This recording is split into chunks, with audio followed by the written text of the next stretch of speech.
Hey, welcome back, everyone, to Veteran Nation here on NRN Plus, and we've got a really great guest here with us today. I do, before we get started, want you all to remember that you can go onto our landing page at www.nrnplus.com/VN. If you subscribe, it's going to be $9.95 a month, or you can pay $79.95 for the whole year. You'll get access to this show. You'll get access to all the other content that NRN provides, and we'll do some special videos and stuff that are only available there. Likewise, you can follow the network at New Right Network on all platforms. We're on Facebook. We're on Twitter. So if you would like to see conservative and independent journalism, please feel welcome to follow along with us there. And today's guest is a fellow Marine veteran. She has been with the Department of Homeland Security, and she also currently hosts a show on OANN right now. Christina Bobb, did I say your name correctly? Yes, you did. Okay. And welcome to the show. And, we're all about veterans here, and you're a veteran. I think you have a really unique experience, and we'd like to hear a little bit about yourself. Yeah, so thank you so much for having me on the show. It's such an honor to be with you guys today. So I'm an attorney, and I started my legal career in the Marine Corps. I was a judge advocate based in Quantico, and as of course I'm sure most of your viewers know, Marines are very proud of our training and our background, and the fact that Marines are very versatile. So I went through, all the Marine Corps training, and then I spent some time in Helmand province. I know you and I almost crossed paths. We were just think a month shy of crossing paths in Helmand. So I was out there. I did operational law there for, an 8-month deployment or whatever it was. And then I came back to Quantico and was a defense counsel for a while and did that. I got out of the Marine Corps. I only planned on doing one tour. I got out and did civil litigation for a while in San Diego. I love being a lawyer. I love litigation, and realized that I missed the national security side of litigation because it's, what the military does is pretty special, and we all have had pretty cool, unique experiences. And I think I had taken some of that for granted. So I mobilized as a reservist. I mobilized to Stuttgart, Germany, where I went and worked as an OPSO for Marine Forces Europe and Africa for a while. It was about a year and somewhere between a year and a half. And then moved back to Washington, D.C. and got roped in with the Trump administration and was at the Department of Homeland Security, as you mentioned. I was the executive secretary there for a while. And then for a little while, I was the executive director of policy at Customs and Border Protection. So little bit of a patchwork career, but yeah, that's what I did. Oh, that's excellent. Did you find that your military career really prepared you for working in other sectors of government?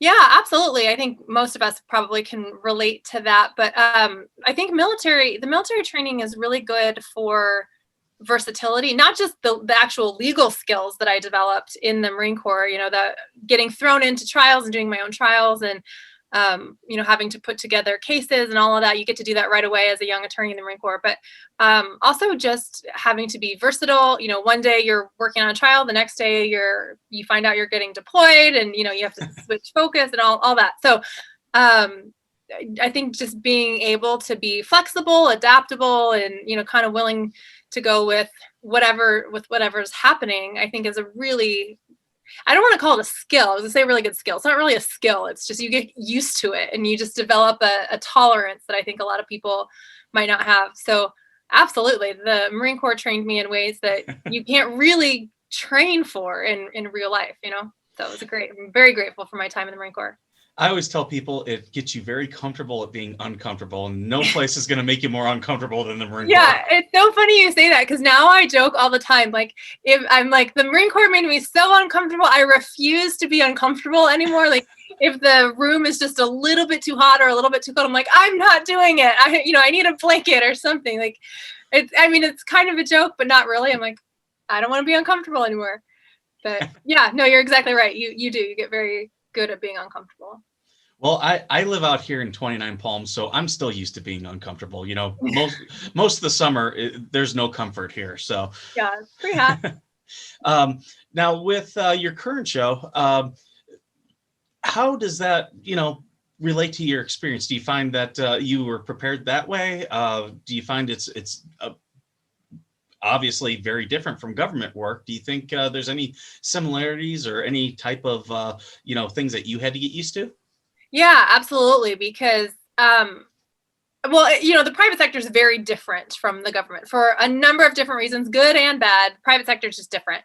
But the thing that has been, I think, is extremely helpful, and having worked for the government for as long as I did, I'm reporting on the government now, right? Like, most of my stories are, what is the government doing? And so I have a familiarity and an understanding of what's happening that I think makes it easier for me to tell the story and explain what I'm interpreting. My show is an opinion show, and so I do discuss my own interpretation of what I think is happening. And I hope my viewers understand. I think the viewers understand, my background plays into that. And so I'm seeing it the way a Marine would see it, the way someone who's been a civil litigator or, a political appointee. So all of those experiences are really helpful in helping me not just, I don't want to say determine, but interpret the facts of what I'm reporting on. And I think it makes my reporting unique. I've got a unique perspective than someone who's been a career journalist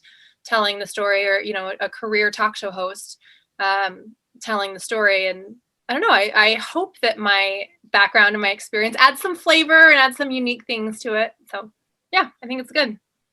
Now, obviously, having been in the military as a female yourself, especially in the Marine Corps, which is a very macho culture, I would imagine that you had a very different experience than what I had.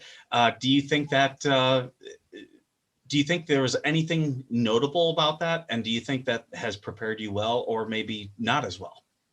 Yeah, I think, every female Marine has a different experience, and we all, to some extent, nobody gets a free pass. Female Marines have probably a visible struggle that people can look at and go, oh, that would be hard. And it was hard for all of the reasons that people think, but I also am really proud of it, and so I'm proud of my service in a way that, like, you can't, not that you can't be proud of your service, but you just didn't have the same struggle that I had. And so I just want to be honoring to it, because it was hard, and I appreciate that people see that and appreciate that. But at the same time, I also feel like I got something for that, the sense of pride and all that. So, so there's that. It's not all sacrifice, right?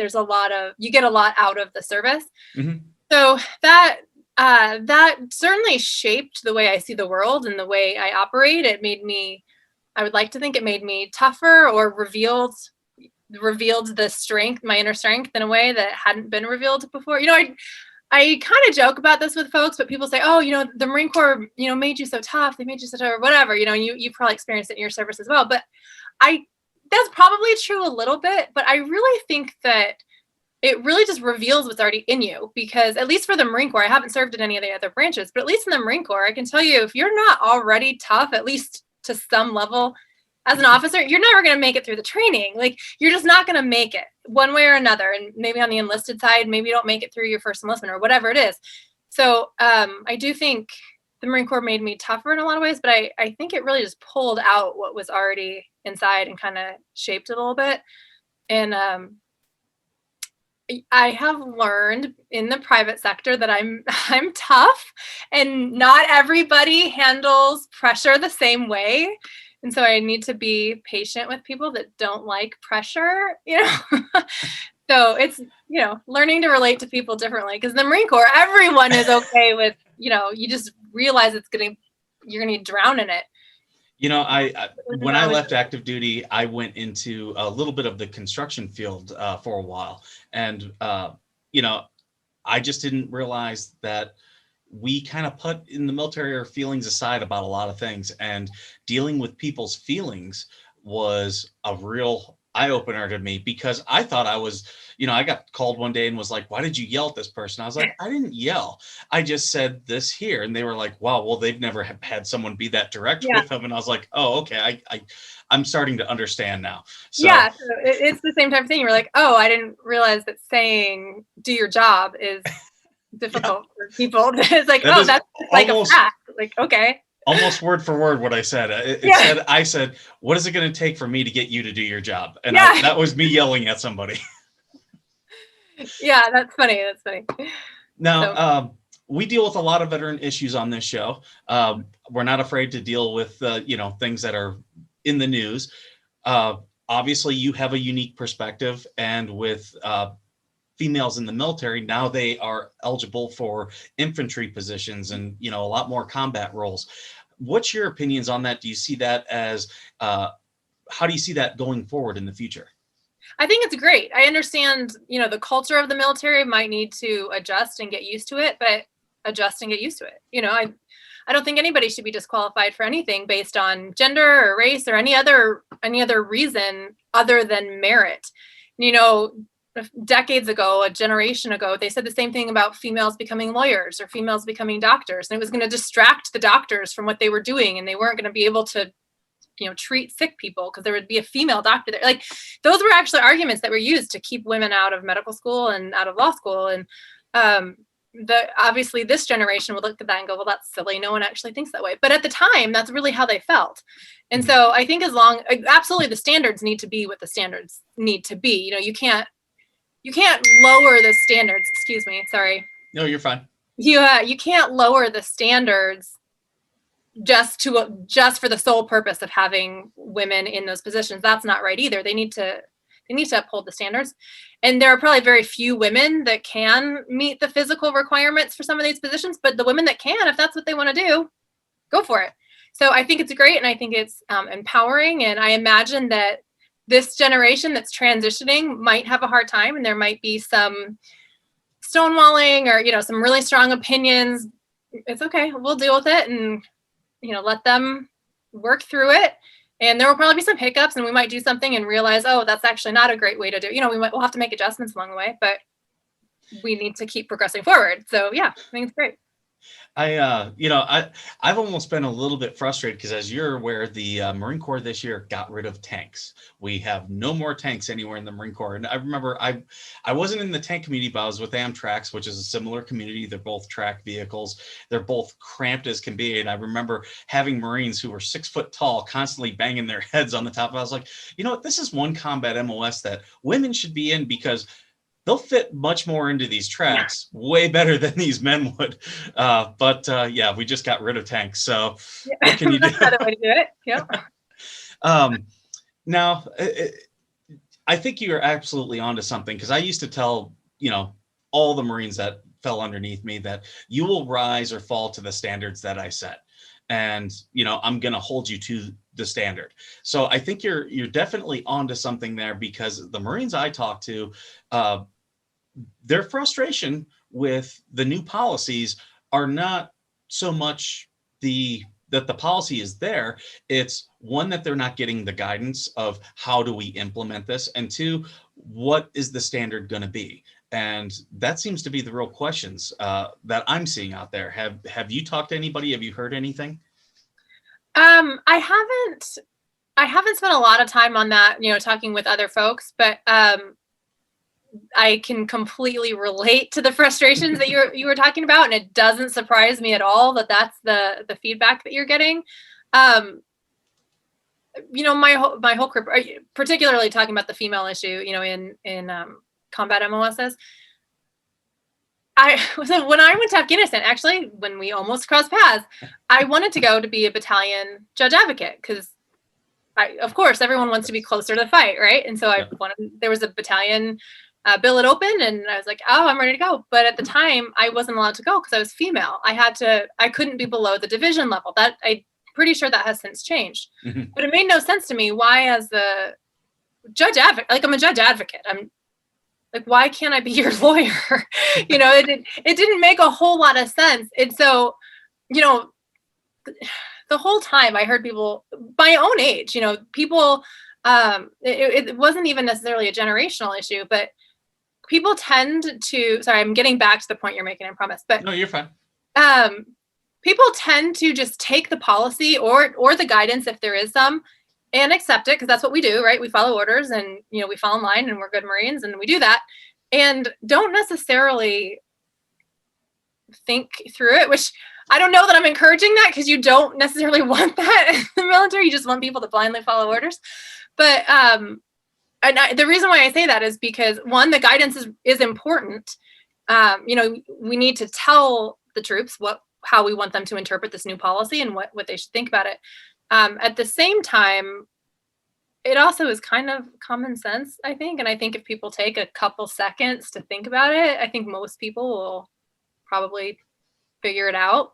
But, that's what we do. Someone's got to write an SOP, and, someone's got to write guidance, and there's going to be thousands of pages on this that probably nobody will ever read, but someone's going to write it. And there's always going to be orders out there that none of us are going to, this one I don't like, and it's going to be hard, but you still got to follow it, and you just got to suck it up and just, do the job. Yeah, that's right. Now, one thing that we have touched on a lot on our show with other guests, I don't know if you've experienced this, but transitioning out of the military is a very big issue. It's linked to so many issues that we have with veteran homelessness, with the suicides, the 22 a day that we're currently losing. How was your transition? Was there anything that helped you? Any advice you'd give to other veterans? Just anything on that topic? Yeah. So I think transitioning out is actually really difficult, because I think, when you're in the military, your career is basically scheduled. Like, every 4 years you're going to be doing this, or every 3 years, and what your options, you're going to have these 4 options. In eight years from now, I'm going to have these 3 options, and I'm going to be like, everything is very mapped out for you. And transitioning out, you don't know that. And so it can be really scary. And so I think I think I fell into the category of, I knew I only wanted to do one tour. I wanted to get out. I wanted to stay a lawyer. I wanted to keep practicing, but I didn't really know what else I could do or should do. And the Marine Corps is great. They provide a lot of services, and they provide counseling, and there's all these resources. But what I didn't know then, that looking back, I go, nobody told me that, was you really just need to think about yourself and where do you fit? And that's really scary, because you feel this time crunch. You feel like, I'm going to be out in, 90 days or whatever it is. And so you feel a lot of pressure to have a job or find a job. And so I think we don't take the time to be reflective of what was I made to do? And I do believe that. I believe everybody has a purpose. I think everyone fits in a specific place, whether it's at for 30 years or whether it's for 2 years, or, and then you move on. I tend to move around a lot. I don't, I didn't stay at one firm for 30 years, but, you got to kind of figure that out. And it's hard and it's scary, but go through the mental exercise of doing it. And you learn by trial and error. At least I learned by trial and error. I learned what I liked. I learned what I was good at. I definitely learned what I was not good at. And it's okay to make adjustments. You don't have to get it right. I guess, sorry, I'm getting to the point. I think it would be good for people to know you don't have to get it right the first time out of the military. If you're done and you want to get out, but you don't really know exactly what you're going to do, just get a job and go work for a little bit. And then it's okay to move and do something else. You don't have to have everything planned out, just because if you had stayed in the military, you would have had everything planned out. Just go figure out life. Just go do it. Were there any resources you found particularly helpful? I didn't really use any of the resources. I was an officer. I was an attorney. I knew I either wanted to, at the time I thought that I really wanted to be at a firm. So I was really only looking at firms. I didn't need to figure out, do I want to be an artist, a musician, or do I want to be a neuroscientist? I didn't have the broad spectrum problem that I think some of the younger enlisted Marines have. But no, so I just found a firm and got out. Would it be fair to say you would not have seen yourself doing what you're doing now back then? Yes, I didn't see myself doing this 10 months ago. I didn't know I was going to be, this was a complete surprise to me. So yeah, and I like living that way. I know a lot of people like the consistency, and they like feeling like, okay, I've got a job, it's secure. They want the security of knowing what they're going to be doing for the next 20 years.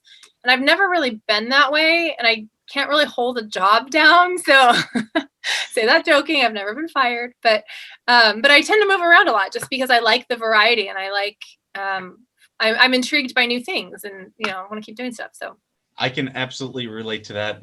Like I said, I got out. I didn't use any resources. I just went and was like, okay, I'm going to figure out what I'm going to do next. And yeah, for a little bit, bounced around job to job, and then I became a contractor. And every 6 months, new contract. So I enjoyed doing something different, going somewhere new. So I think we're similar in that way. There's a lot of people out there who aren't. I would highly encourage everyone, before you get out, think about those things. Think about what passions speak to you, and start to follow those. Yeah. And if you don't know, that's a really good point. If you don't know what it is, if you're like, I know I'm passionate, but I'm not sure about what, just go try something. Like, yeah. No, like I said, you don't have to get it right the first time. Just go try it and see what you like, and be okay with a little bit of flexibility. And maybe you'll find something that you love and do it for 30 years, or maybe you'll switch around for a little bit, and then every path is different, but don't be afraid to, figure it out. Now, with your show, you're on One America News Network. Correct. This is a fairly new thing for you.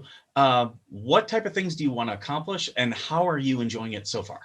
Yeah, I love it right now. It's a lot of fun, and like I said, I kind of fell into it on accident. I wasn't necessarily like seeking out television, and the idea came up and it worked out, and it's been a lot of fun. But so I'm enjoying that. What I'm trying to get out of it, I am trying to be a voice for truth, and for a conservative voice.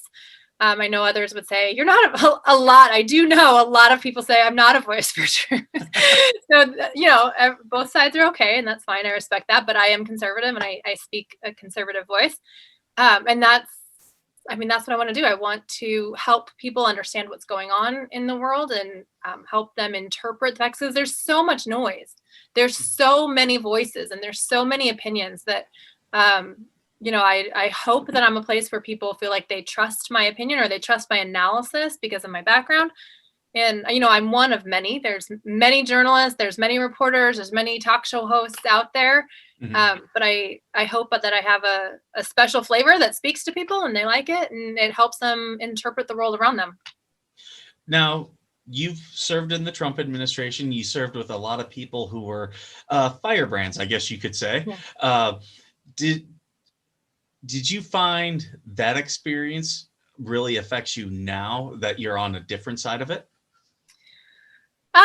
Well, right now, at the moment, and in this exact moment, it's really helpful because I was part of the Trump administration. And so I know the people personally, so I know a lot of the key players that we're seeing personally. And that is extremely helpful when you're reporting on someone, to know them.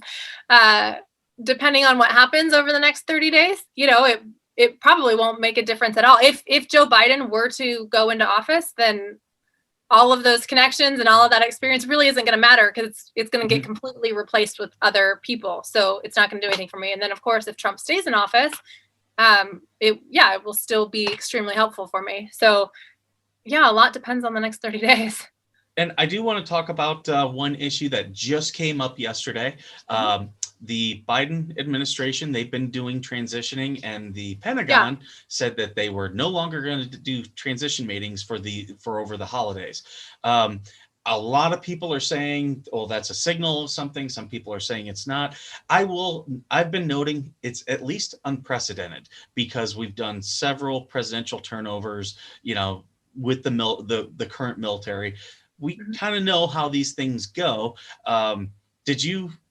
Did you take anything from that? Do you have any insight on that issue? Yeah, I don't take a whole lot from it. I don't know, and I'll trust your research or your analysis on that. I don't know if it's unprecedented. I know we've had other elections contested, and so I just haven't looked into, who was or was not briefed.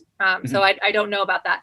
But I think it's smart. The Trump administration is saying, hey, we think there's foreign interference. They have information that there's foreign interference, and they want to look at it. I know the president has said, if the election were fair and, it proved, they do their analysis and they look at things, and they determine that either there wasn't fraud or there wasn't enough fraud to change the outcome of the election, I have no doubt he'll leave, and it'll be fine. And, we can pick up, and that's what he should do, to be clear. That's what he should do. but I do know from my own research and some of the work that I've done, there are indicators that there's foreign interference as well as domestic interference. So to hit pause for a while, it's not going to be detrimental. In my personal opinion, I don't think it's going to be extremely detrimental to any Biden-Harris administration to delay the briefings for a little while. I know people, people who want it to be a Biden-Harris administration feel very strongly like, oh, he has to have these briefings, and it gets very emotional. And I can appreciate that and understand why they feel that way. I don't think it's going to be detrimental. And I think the risk on the other side, if we actually do realize that there was foreign interference and, God forbid, foreign cooperation between the other administration, then it's appropriate to hit pause. So that's my interpretation of it. Everybody who cares about politics or follows it probably has a different one, and I'm sure I'll hear about it on Twitter. But that's the way I interpret it. Don't we all? Yeah. Twitter is just that place where it's like, okay, just bring it on. Yeah. And I try, I've got like security settings on, and I have very sensitive settings on because I just don't want the troll. I just don't want to hear what they have to say. I don't mind them as much, but I don't like getting 1,000 messages of people who want to tell me they hate me.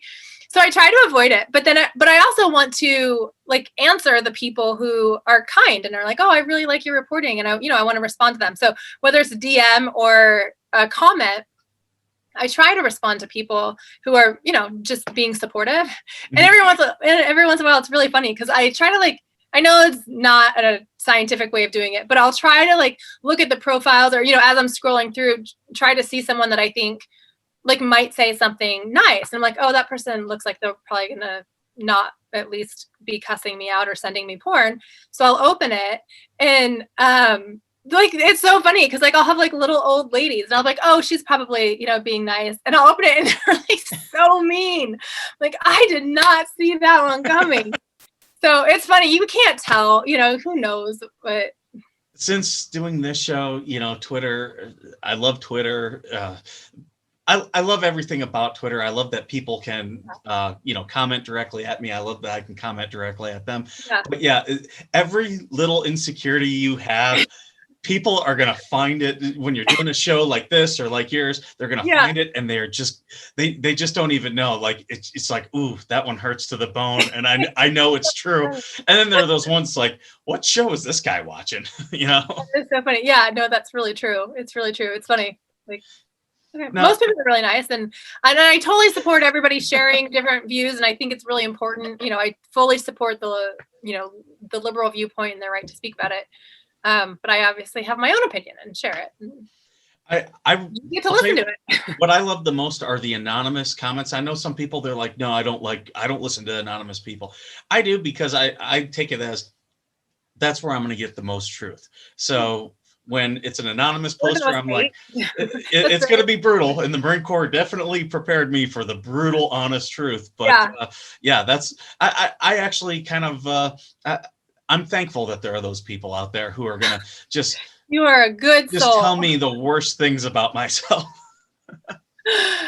Yeah. I'm happy that you feel that way. Not many do, but No, I don't share it, but that's great. It's a great outlet. Blessings. So yeah, you're a better person than I am. I do want to ask you, because you were in the Trump administration. Let's assume that Trump, everything plays out to where he is reelected. Okay. And for the next 4 years, how do you see these last 4 years of how Trump has gone with the military and with veterans, and what do you see the future if Trump continues on? Specifically about the military? About the military, about the Veterans Affairs, anything that would relate to. He absolutely absolutely loves veterans. I actually kind of think that he really wishes he'd been a veteran, but he never did it. Mm-hmm. And I've met most of the Trumps, and they're extremely, extremely supportive of veterans, and if and when they know that I'm a Marine veteran, they always thank me, and they're extremely gracious and kind. And so I don't see anything but really good things for the Department of Defense and veterans, whether it's the VA or whatever it is. I think that they will continue to what I believe they've been extremely supportive of the military, if others, I don't know. I don't really know how you can disagree with that, but I know a lot of people do. And that I respect that, and that's fine. But I think you can expect him to continue to be very supportive of veterans. I know, with my service, I started in the Bush administration, went through all the Obama years, and then had a little bit of the Trump years. And I'll tell you, for me as a military veteran, it's when there was someone in power that I didn't agree with necessarily, that I think I was more proud of my service then, because I knew I took an oath to the Constitution and I was going to follow every single order, even if I didn't agree with it. And I think I think you would probably be able to relate some way with that. Yeah. I mean, I don't ever remember a time. I can't ever remember a time where I worked for someone that I can remember times I worked for people I didn't like, but I can't ever remember a time I worked for someone where I thought I would not listen to them or like that. I cannot remember a time where I tried to circumvent them or not follow orders or do some, that was not even an option. And so you just follow orders. And one of the things that I think that's really good about is you don't, or how that could be really helpful is that you don't necessarily take your own thoughts or opinions into account. We're trained to be very mission focused, and we want to accomplish the mission and get done what we're called to get done. And I think that's really helpful in any aspect outside of the military. I know, I get my stories done, or whether it's getting another legal case done or whatever it is I'm very, very mission focused. And I think it's good. Others might want me to be a little bit more political, or a lot of people want me to be a lot less political. So, I don't really take that into account. In this position, my job is to tell you the news, tell you what's going on with it, and tell you my opinion about it. Because again, I'm an opinion show host, and I do that. With the current military, is there anything you think should be changed about the military? Yes. Yeah, I do, but I think it's going the right direction. We talked about the females in combat and all that. I think all of that's really important, and it's extremely frustrating, seeing well, it's not that hard. Just get there. Just get there. But there's how many ever million people in the military? It's turning a ship. It takes a while. And so I'm extremely grateful for our Department of Defense, and I love the military. And yeah, there's cultural issues and there's some opinions that I think we could improve, but I think we're going the right direction. I like that you have that take, because as a JAG attorney, you see the worst of the military, and to be so upbeat about it, I definitely can appreciate your take then. Yeah, well, I mean, the fact that we even have the order now that females can be in combat MOSs, and there's still people griping and complaining about it and trying to make sure it doesn't happen and all that, and that's fine. That's part of the process, right? Okay, let's gripe and complain about it, and then it's still going to happen. Yeah. But 20 years ago, we didn't know that was the case. And so every decade, every generation, we're getting better. We're improving. Yeah. I remember 20 years ago, female fighter pilots were a brand new thing, and people were, it's going to be terrible. We're not going to have the national defense system anymore, because God forbid, I don't want to say, I don't want to be crude on your show, but all the things that I'm sure you heard, that God forbid we can do this. So yeah. Absolutely. And get upset about it, and it'll be fine. Well, I see we're getting close to our time. I don't want to take up all of your day. If you could, please plug everything that you want to, any social media, anything that you're doing.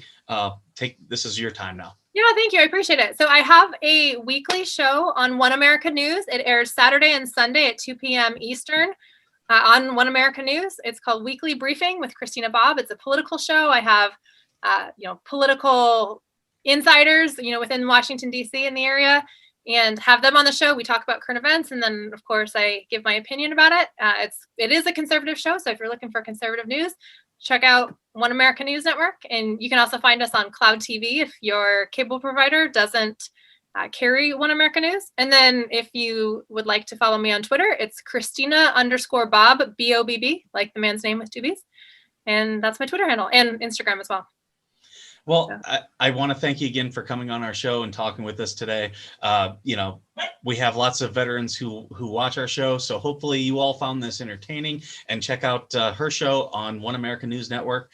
And you can always follow me at Onside or Another on Twitter, or you can go to our landing page at www.nrnplus.com/VN. Again, that's our landing page. You can go on there. You can subscribe for $9.95 a month or $79.95 for a year. And Christina, thank you very much again. I really did appreciate you coming on here. Absolutely. Thank you so much. I appreciate the time. Thank you. And thank you for all of our listeners for tuning in this week. And have a very happy holidays.